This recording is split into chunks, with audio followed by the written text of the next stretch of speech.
Hello बच्चों, आइए इस प्रश्न को पढ़ते हैं। 10 किग्रा द्रव्यमान का एक चिकना गोला एक चिकने वक्री पथ A B C D E के सहारे बिंदु ए से 10 मीटर प्रति सेकंड के वेग से सरकना आरंभ करता है, जैसा कि चित्र में प्रदर्शित है। गोला जो है वो बिंदु बी से होता हुआ बिंदु डी तक पहुंचता है। ज्ञात कीजिए बिंदु सी पर गतिज ऊर्जा। आइए इस प्रश्न की मुख्य अवधारणा की चर्चा करें।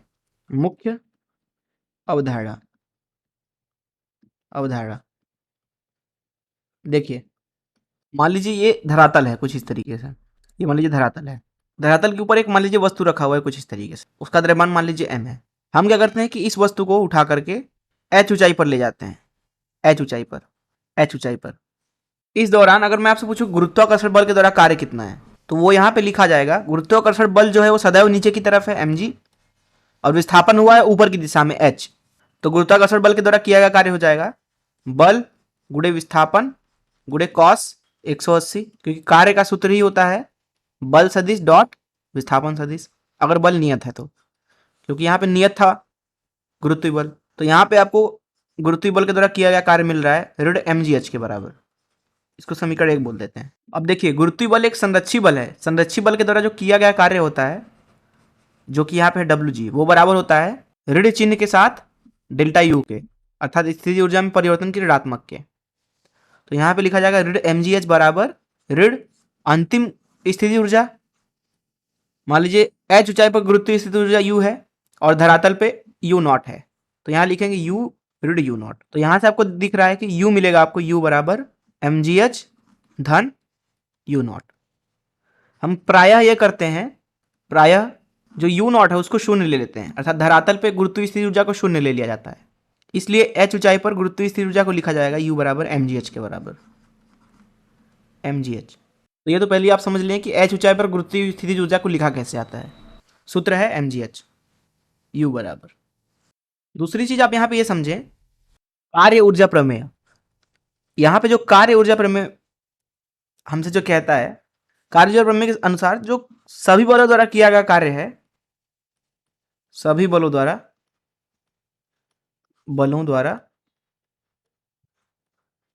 वो दरअसल होता है गतिज ऊर्जा के परिवर्तन के बराबर। अर्थात अगर अंतिम गतिज ऊर्जा kf है और प्रारंभिक गतिज ऊर्जा ki है, तो kf ऋण ki के बराबर। सभी बलों का मतलब यह है कि संरक्षी बल द्वारा किया गया कार्य निकाय अथवा तंत्र या वस्तु पे, असंरक्षी बल द्वारा किया गया कार्य, आंतरिक बल के द्वारा किया गया कार्य, बाहरी बल के द्वारा किया गया कार्य, इन सभी बलों द्वारा जो किया गया कार्य होता है वो गतिज ऊर्जा के परिवर्तन के बराबर होता है, किसी भी निकाय के लिए अथवा किसी भी वस्तु के लिए। तीसरी चीज यहाँ पे हम एक और समझ लेते हैं। मान लीजिए एक अनियमित आकृति की कुछ इस तरीके से सतह है, कुछ इस तरीके से, और सतह पे मान लीजिए एक गोलीय वस्तु रखा हुआ है, मान लीजिए कुछ इस तरीके से। जो ये गोला है इसका केंद्र मान लीजिए यहाँ पे है, तो इस गोलीय वस्तु के ऊपर जो ये पूरा सतह है, अभिलंब बल जो लगाता है वो अभिलंब बल सदैव ही इसके केंद्र से गुजरता है। मान लीजिए कुछ इस तरीके से जो भी अभिलंब बल लगेगा सतह के द्वारा गोले के ऊपर, वो उसके सदैव केंद्र से गुजरता है। देखिए यहाँ पे जो हमने कार्य निकाला था यहां से यहां तक का, कण को आप किसी भी पथ से ले जाओ, क्योंकि यहाँ पे ना तो बल बदलेगा ना तो विस्थापन, अगर प्रारंभिक बिंदु और अंतिम बिंदु समान है तो कार्य हर बार वही आने वाला है। तो कार्य निकालने के लिए गुरुत्वीय बल के लिए आपको बस देखना है कि कितनी ऊर्ध्वाधर ऊंचाई से उसको ऊपर या नीचे विस्थापित किया गया है। अगर उसको ऊपर विस्थापित किया गया होगा तो गुरुत्वीय बल के द्वारा कार्य ऋणात्मक होगा, नीचे विस्थापित किया गया होगा तो गुरुत्वीय बल के द्वारा कार्य धनात्मक होगा। क्षैतिज में उसका विस्थापन कुछ भी हो उससे हमें मतलब नहीं है, हमें बस ऊर्ध्वाधर वाला देखना है। तो इन मुख्य अवधारणा का इस्तेमाल करके चलिए प्रश्न को हल करते हैं। यहाँ पे हम स्थिति को बना लेते हैं। देखिए, प्रारंभिक स्थिति में जो कण है उसकी गति है 10 मीटर प्रति सेकेंड। सी पे हमें पूछा जा रहा है गति ऊर्जा उसकी कितनी है, तो सी पे मान लीजिए गति उसकी v हो गई। यहाँ पे घर्षण बल तो है नहीं, वस्तु के ऊपर अगर आप ध्यान से देखें तो किसी भी एक जगह पे उसके ऊपर केवल 2 बल कार्य कर रहे हैं। पहला तो गुरुत्वीय बल है जो कि नियत है सदैव नीचे की तरफ mg। दूसरा बल है अभिलंब बल कुछ इस तरीके से, जो कि गोले के केंद्र से गुजरेगा। क्योंकि सतह जो है वो चिकना है तो यह सतह के भी अभिलंबवत है। अब क्योंकि हर एक जगह पे जो गोला है वो सतह के साथ संपर्क में ही है, तो n की दिशा में यहाँ पे कभी भी विस्थापन नहीं हुआ है। n भले ही यहाँ पे लग रहा है हर एक जगह पे, लेकिन उसकी वजह से कहीं पे भी गोले में कोई विस्थापन नहीं हुआ है। जब तक गोला संपर्क नहीं छोड़ता है सतह का, तब तक n की वजह से कोई विस्थापन नहीं होगा और न ही n कोई कार्य करेगा, क्योंकि जब विस्थापन ही शून्य है तो कार्य भी शून्य है। तो यहां पे लिखेंगे जो अविलंब बल है उसके द्वारा कार्य शून्य है, घर्षण बल तो है नहीं, और गुरुत्वीय बल के द्वारा यहाँ पे कार्य लिखेंगे। इनको यहां से हटा देते हैं।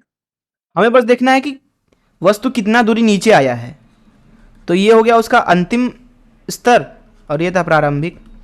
प्रारंभ में 20 मीटर ऊंचाई पे था, अंतिम में 10 मीटर पे। तो ये वाली ऊंचाई सीधे सीधे दिख रही है 10 मीटर, अर्थात वस्तु जो है वो 10 मीटर नीचे आया है। तो विस्थापन नीचे हुआ है, गुरुत्वीय बल भी नीचे है, कार्य धनात्मक हुआ गुरुत्वीय बल के द्वारा। बल गुणे विस्थापन, बल है mg, विस्थापन है 10, द्रव्यमान यहां पे दिया गया है 10 किलो, जी 10 ले लेते हैं, 10 मीटर प्रति सेकंड का वर्ग और 10, तो ये कितना आ गया 1000 जूल। तो यहां पे गुरुत्वीय बल के द्वारा किया गया कार्य जो है वो है 1000 जूल। कहां से कहां, ए से सी तक।